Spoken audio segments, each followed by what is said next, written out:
On a bright July afternoon in 1981, a young boy named Adam Walsh accompanied his mother to the Sears department store in Hollywood, Florida.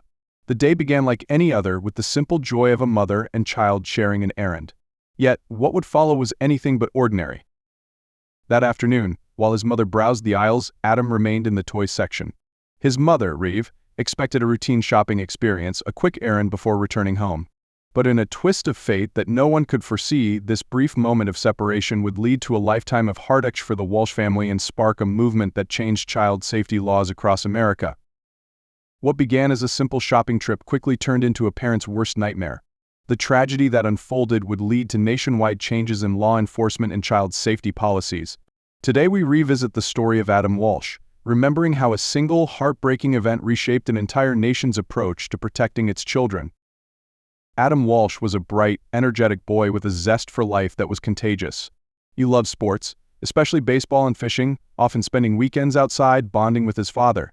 Friends and family described him as a curious, joyful child who always wore a smile. He had an innocence that made him especially lovable. John and Reeve Walsh were proud, loving parents who cherished their son. Adam was their firstborn, their pride and joy. John, a successful hotel developer, and Reeve, a devoted mother, worked hard to provide a beautiful life for their family. The Walshes were close-knit, spending family dinners talking about Adam's day, his school, his friends. These moments were precious, filled with laughter and warmth. But no one could imagine how a single outing to Sears would irrevocably change their lives. July 27, 1981, began like any other day.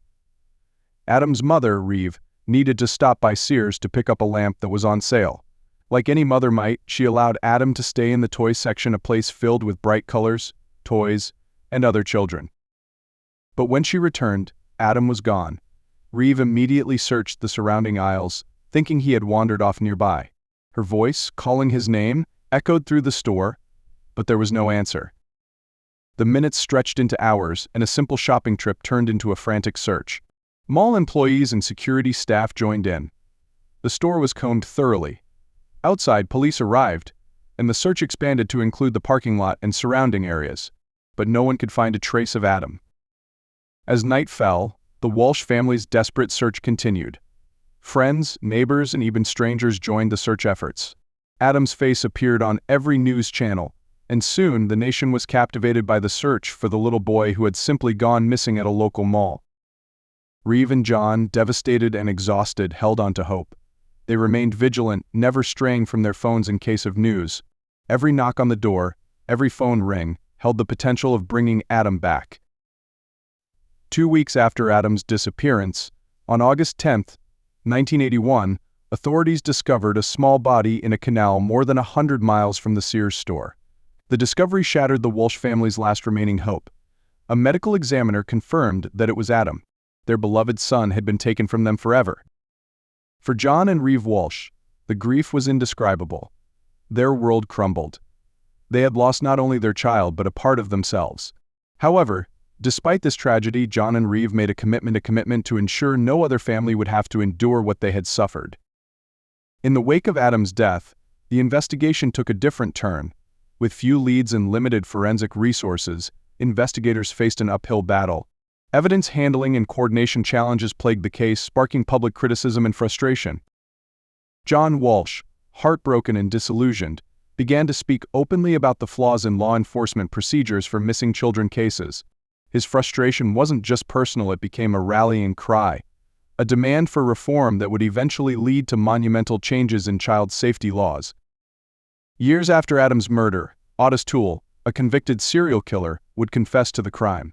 Toole's confession seemed to hold clues, yet it was riddled with contradictions and retractions.